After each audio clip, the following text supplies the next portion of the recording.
80-90%. Kenapa kita buat seperti ini? Kenapa ada seperti ini? Untuk tujuan tertentu. Sebagai contoh, misalnya antibodi nanti akan digunakan sebagai terapi, misalnya terapi satu penyakit. Bisa terbayang kalau misalnya sebagai terapi, berarti antibodi ini akan diberikan kepada pasien.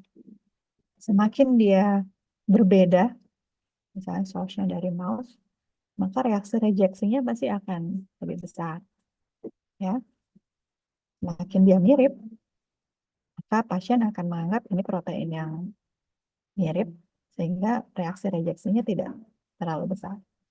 Sehingga bisa diadministrasikan, diberikan secara berulang kalau human antibody. Tapi kalau mouse antibody enggak, karena rejeksinya besar, bisa saja nanti pasiennya membentuk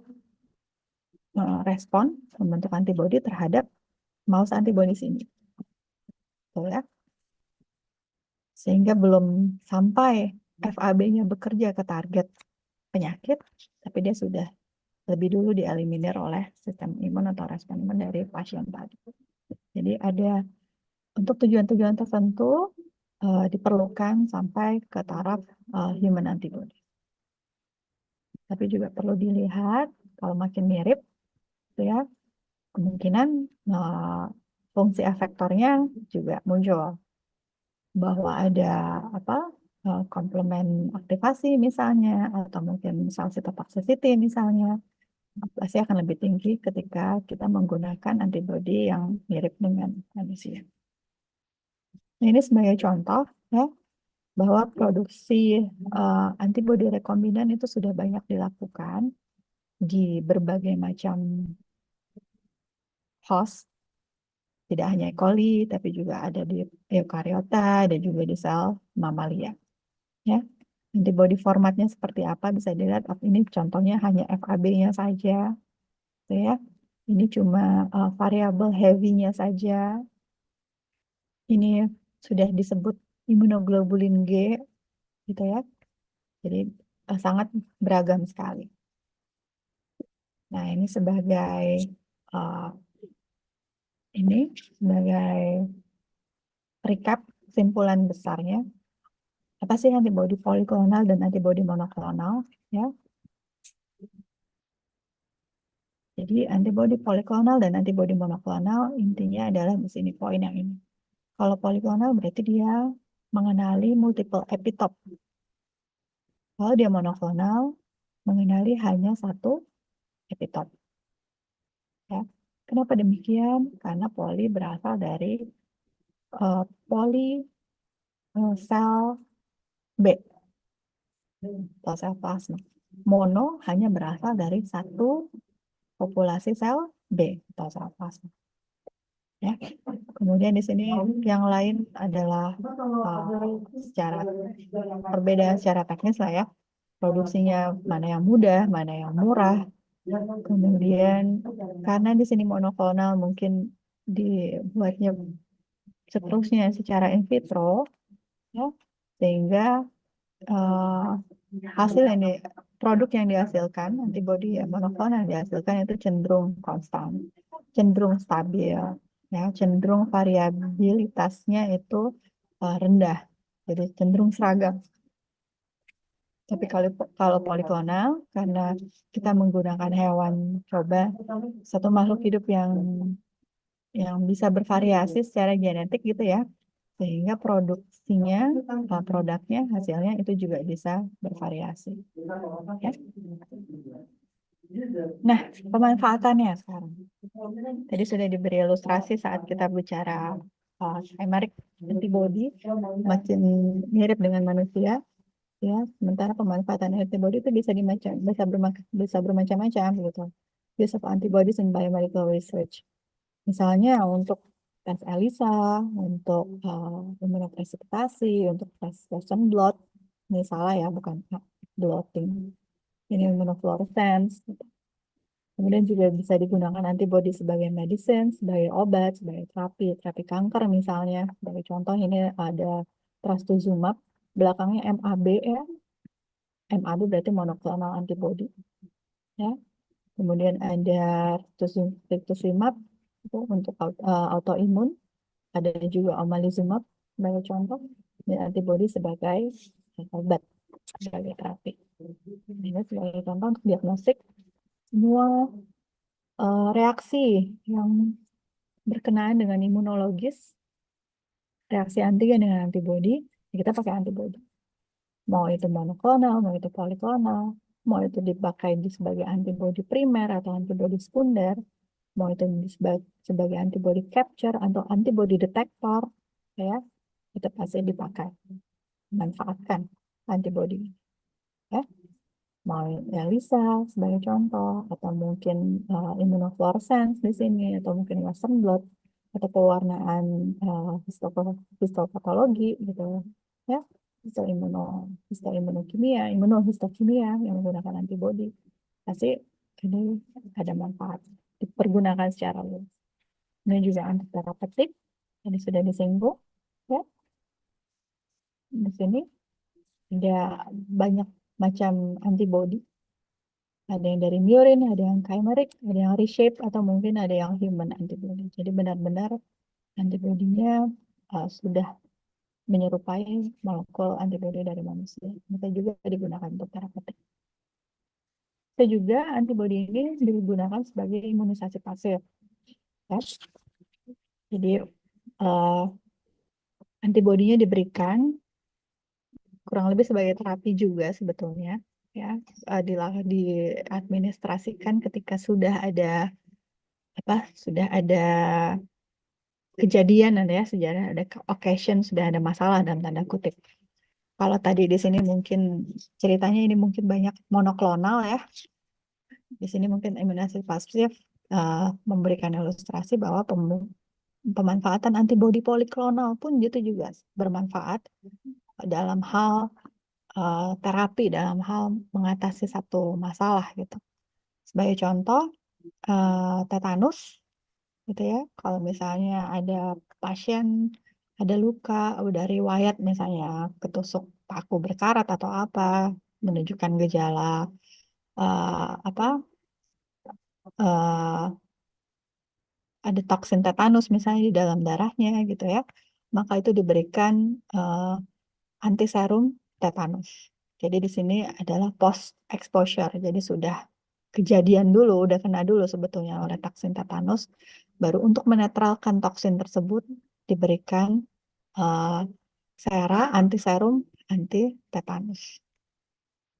Ya, sebagai contoh lagi misalnya snake bite, kita lagi pergi ke hutan atau bagaimana, tergigit ular gitu ya, maka diberikan anti bisa ular, ABU, ABU. Nah, indikasinya kapan? Post bite, setelah tergigit ular, ularnya kita curiga itu punya bisa, maka kita berikan anti serum anti bisa ular. Itu diproduksi di mana? Di hewan kuda. Jadi untuk produksinya maka ini poliklonal, ada kuda diimunisasikan atau diinjeksikan oleh toksin, maaf, oleh bisa ular beberapa kali, baru kemudian serumnya diambil, itu dimanfaatkan sebagai anti serum anti bisa ular, ya. Jadi ini bisa dilihat bahkan antibodi poliklonal pun itu juga bisa dimanfaatkan sebagai terapi gitu ya. Nah, yang kita kenal sebagai imunisasi pasif. Saya rasa demikian yang bisa saya uh, bagikan kepada teman-teman untuk topik antibodi monoklonal dan poliklonal, baik pembuatan maupun pemanfaatannya, ya.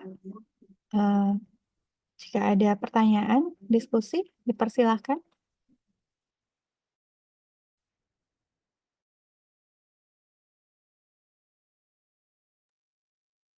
Ibu, izin bertanya, Bu.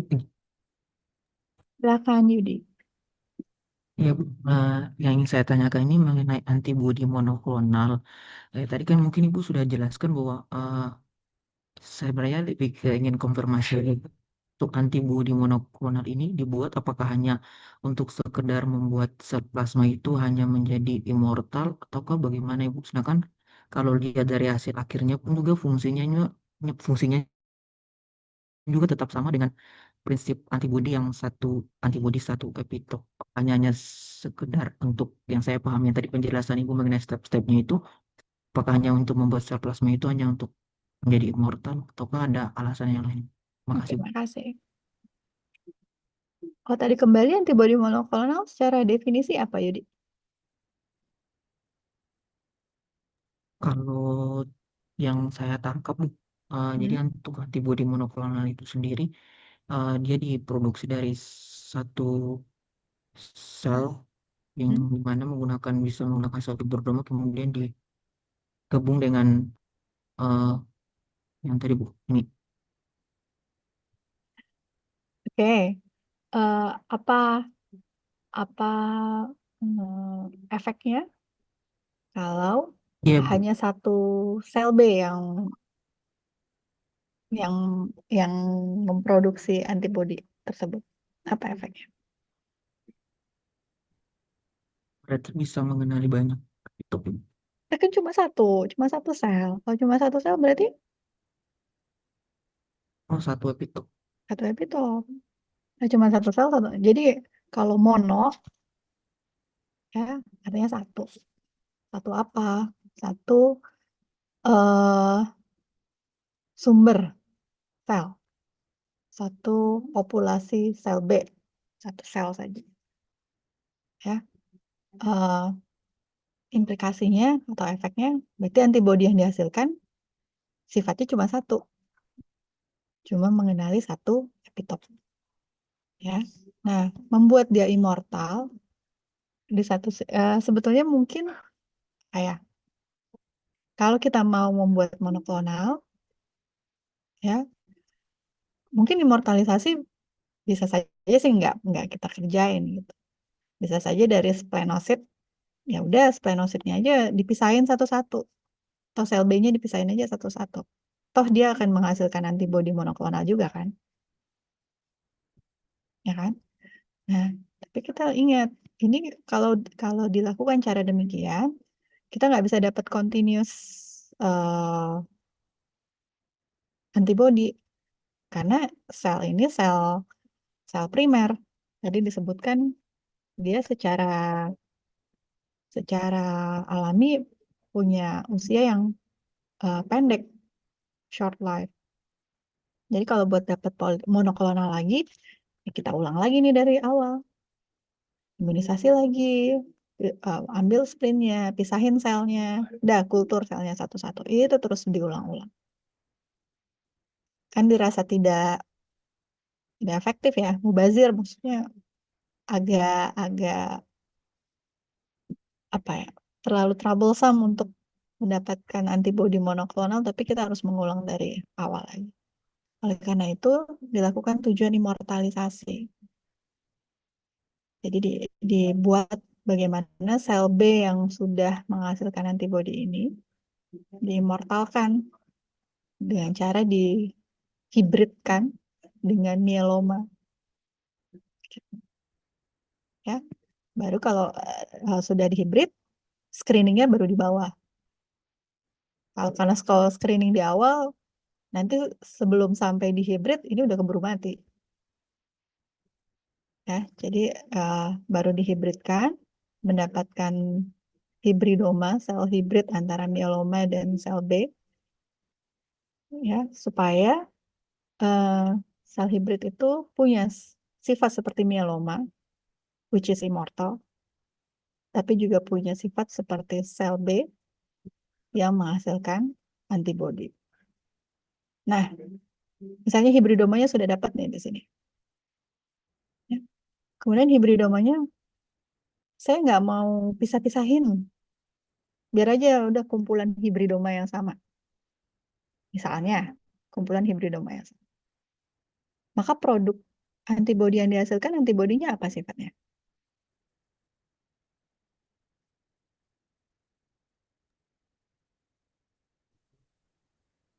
Gimana Yudi? Immortal Bu, Iya, immortal. Antibodi yang dihasilkan poli atau mono? tetap mono. Poli. Oh, Masih poli kalau di hibridoma di sini saja. Tapi kemudian kalau di sini Oh, masih dalam kumpulan hibridoma, berarti di sini masih poliklonal sebetulnya. Tapi kemudian hibridoma itu kita screening, kita kita kita apa? Kita pisahkan masing-masing selnya, kita pisahkan masing-masing selnya, sehingga satu well itu hanya bersumber dari satu sel. Kalau sudah bersumber dari satu sel, maka itu adalah monoklonal.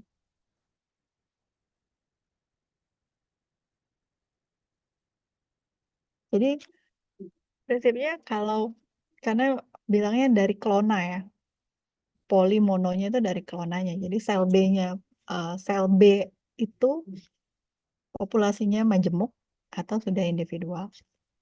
Kalau di sini kursornya kelihatan ya. Kalau masih di sini, ini majemuk. Maka di sini sebetulnya adalah poliklonal. Kalau ini mau kita pisahkan satu-satu, dia monoklonal, ya kan? Sel B yang di sini. Tapi dia nggak long lasting, belum dihibrid. Proses hibrid pun kita tidak menghibrid satu sel dengan satu sel, enggak. Tapi kita menghibrid satu satu kumpulan splenosit atau sel B dengan satu kumpulan mieloma. Bukan head to head satu sel B dengan head to head satu mieloma.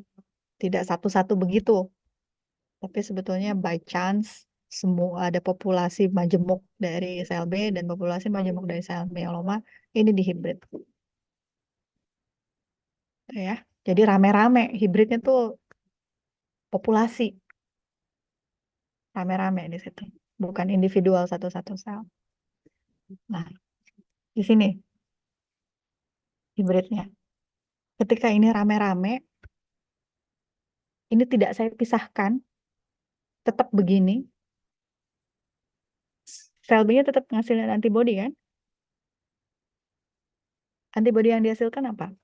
Poliklonal atau monoklonal? pol- Poliklonal. poliklonal, masih Poliklonal. poliklonal. Masih poliklonal. Nah, ketika si rame-rame hibridoma ini kemudian saya pisahin satu-satu, ini saya taruh di well ini. Satu lagi saya pindahin ke well yang lain, ke well yang lain, ke well yang lain lagi. Nah, di dalam satu well itu sel itu nanti akan hidup kan, akan membelah terus-menerus. Tapi sumber sel B-nya ada berapa di situ? Ada banyak Satu sumbernya, atau ada banyak. beragam? Sumbernya, Oh, source-nya tetap satu, tetap tetap satu. satu. Source-nya dari awalnya apa? Inisialnya hanya satu. Maka cuma satu itu saja yang berkelona. Gitu. Antibodi yang dihasilkan menjadi monoklonal atau poliklonal? Hah? Monoklon. Monoklonal.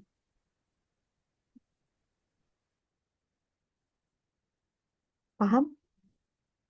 Paham. Paham ya? Oke. Ya, Ibu.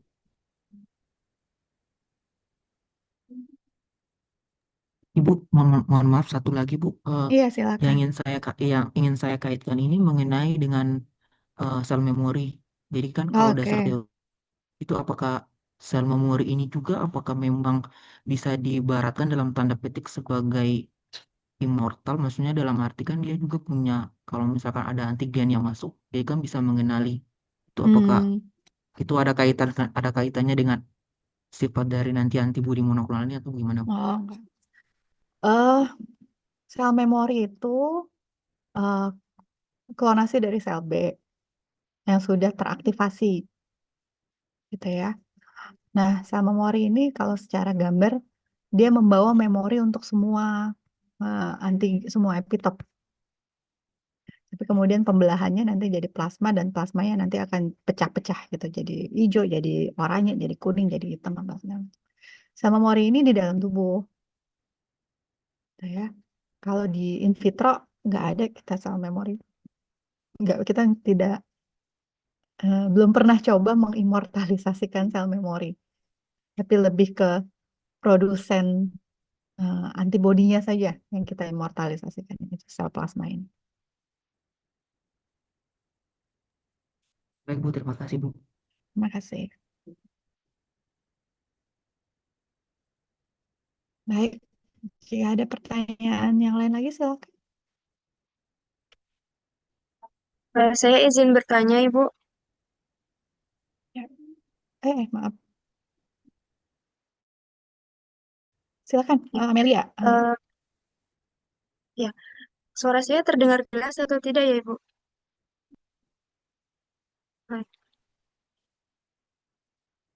Baik, baik izin bertanya. Jadi, misalnya dalam praktik IHC, itu kan kadang ada beberapa antibodi yang memang di produknya itu tertulis monoklonal dan poliklonal. Nah, ketika kita menggunakan antibodi poliklonal, mungkin hasil pewarnaannya bisa lebih kuat ya Ibu, karena dia kan banyak epitop terikat.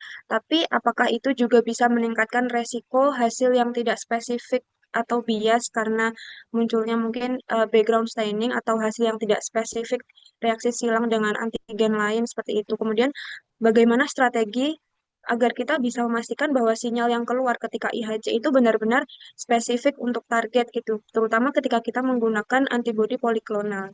Terima kasih, Bu. Terima kasih. Kalau masalah background ya atau noise itu mungkin bisa refer ke teknik blockingnya ya, teknik blockingnya. Jadi kalau blockingnya kurang baik, backgroundnya bisa naik.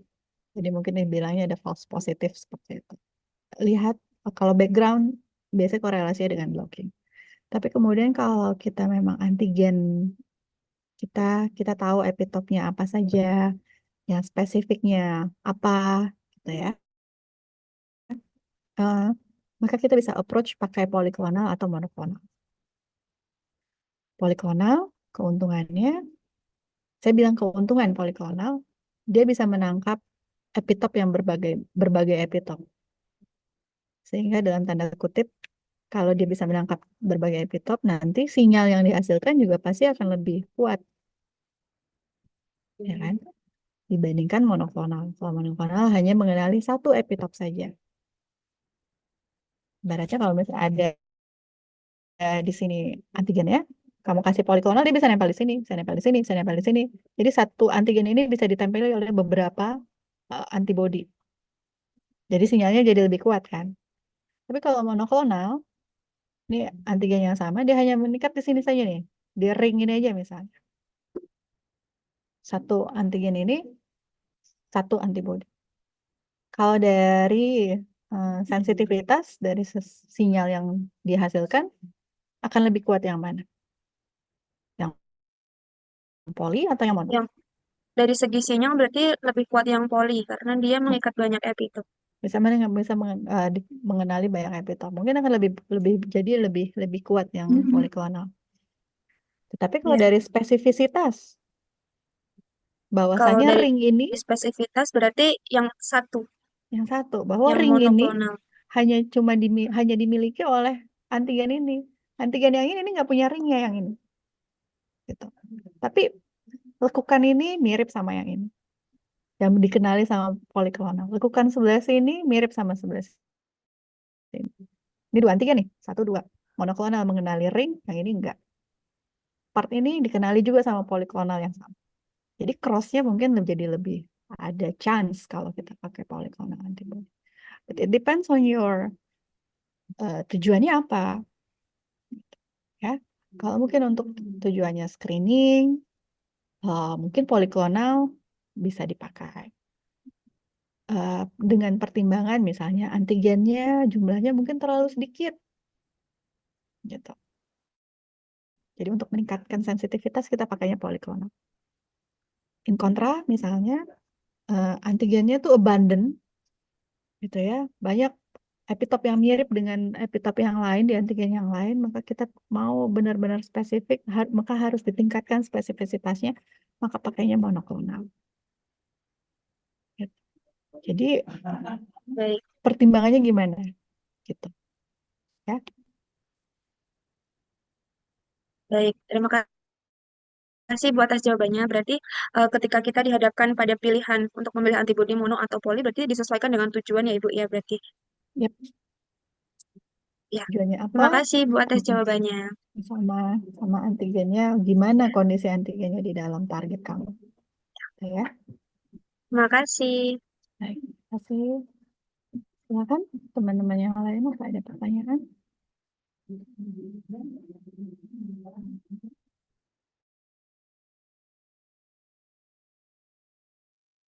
Selamat pagi, Bu. Ya, Lagi Tiffany. ya, izin tanya, Bu, terkait metode fusi dari sel mieloma sama sel B-nya itu bagaimana, Ibu? Biasanya kita seperti apa caranya? Terima kasih. Metode fusinya secara singkat yang disampaikan itu baik eh, secara kimia menggunakan polyethylene glycol namanya, ya. Jadi ada tadi saya sebutkan ada populasi sel B, ada populasi mieloma. Ini kemudian kedua populasi ini dimix, ya dicampur, baru di dalam campuran tersebut ada polyethylene glycolnya. Nah, eh, polyethylene glycol ini itu adalah suatu senyawa ya yang bisa dipakai ibaratnya eh, untuk apa eh, merapuh saya nggak bisa bilang merapuhkan atau memfragilkan eh, dinding bukan dinding membran sel dari sel B dan sel mieloma gitu ya.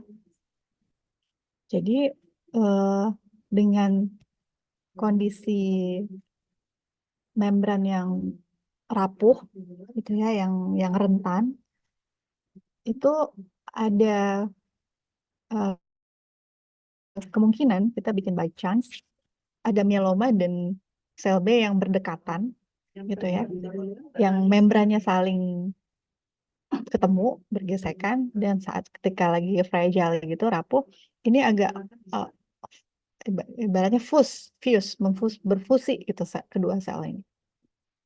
Nah, itu PEG-nya diberikan di konsentrasi tertentu, dibantu juga oleh suhu tertentu, ini rada agak 50-an derajat gitu ya, agak sedikit hangat gitu ya.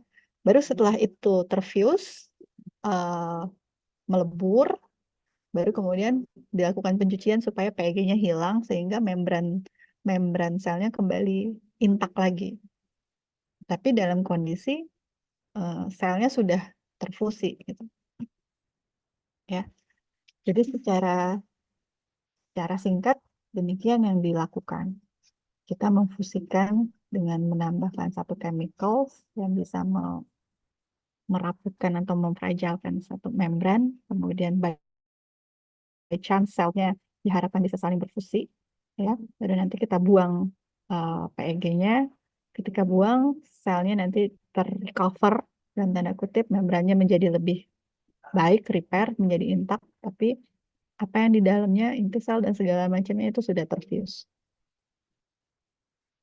Itu. Baik, Bu, mau tanya lagi. Jadi, kenapa kita pakainya sel mieloma bukan pakai ini stem cell? Sel mieloma bukan pakai stem cell. Emang kenapa kalau pakai stem cell? Menurut Tiffany gimana? Karena menurut saya karena mieloma kan sel kanker bukan ya, Bu? Mm-mm. Kalau stem cell itu kan sudah apa ada produknya yang dijual belikan gitu. Mm-mm. Dan sudah apa ya kulturnya itu lebih terkontrol nantinya. Hmm. Tujuan kita fusi apa? Untuk menggabungkan sel B dengan sel yang punya kemampuan immortal. Oke, kemampuan immortal. Sel punca atau sel apa tadi? Stem cell? Immortal nggak? Iya, ya. Ya benar. Pemahaman saya, stem cell itu artinya sel yang belum berdiferensiasi, Ah, sel yang belum diputuskan nasibnya atau atau takdirnya jadi sel apa. hmm, Indian stem cell bukan immortal, gitu ya. Dia tidak immortal, tapi memang masih primordial gitu, masih masih inisial banget. Dia bisa diputuskan nanti kamu jadi sel kulit, jadi sel apa, sel apa, sel apa. Itu stem cell. Tapi kalau sel kanker, mieloma, dia udah define, udah udah ada nasibnya dari kanker ini. Misalnya uh, apa uh, fibroid atau apa terserah jenis selnya. Tetapi yang kita cari adalah sifat immortalnya. Yang kita kejar itu sifat immortal. Jadi stem cell bukan immortal, gitu ya. saya mau nanya lagi Bu. Eh, Mm-mm. apa berarti nanti kan dipakai larutan PEG itu Mm-mm. sekaligus bisa untuk meregangkan selain membran sel, tapi membran intinya juga sekuat itu berarti ya, Bu? Hmm, membran intinya enggak. Seingat saya bahwa saya kemudian siapa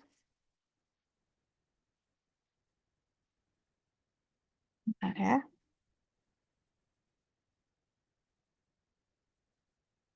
eh, membran intinya tidak selalu ikut melebur gitu ya, tetapi juga tidak selalu intak. Jadi produk hibridoma gitu ya, itu tidak selalu diploid ya. Jadi eh, bisa saja dia juga malah poliploid, tergantung dari mielomanya gitu. Tapi eh, dikatakan hibridoma itu tidak haploid. Jadi tidak tidak memiliki satu subset kromosom. Pasti akan ada minimal dua subset kromosom dari mieloma sama dari sel B-nya. Minimal diploid. Artinya eh, tidak tidak ada peleburan inti gitu loh. Ya, jadi minimal yang sepemahaman saya, hibridoma itu tidak haploid, tapi juga tidak selalu diploid. Minimal dia diploid, bisa juga dijadiin poliploidi. Karena PEG itu tidak sekeras itu, dan kita tidak men-treat selama itu supaya terjadi peleburan eh, membran inti sel gitu. Hanya di bagian luarnya aja, membran sel luarnya aja, bagian sitoplasmanya saja yang dicoba difusikan.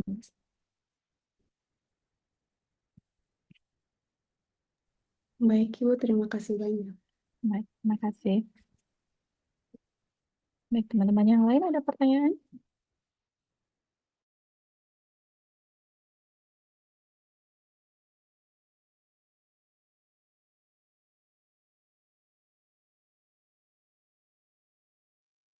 Oke, baik. Jika tidak ada pertanyaan lagi, mungkin saya cukupkan ya untuk sharing pagi ini. Mudah-mudahan jelas. Terima kasih atas kehadiran dan perhatiannya. Saya tutup. Assalamualaikum warahmatullahi wabarakatuh. Selamat pagi. Waalaikumsalam Masih Bu. warahmatullahi wabarakatuh. Waalaikumsalam warahmatullahi wabarakatuh. Terima Terima kasih kasih banyak Bu. Ibu. Terima kasih kasih banyak, Bu.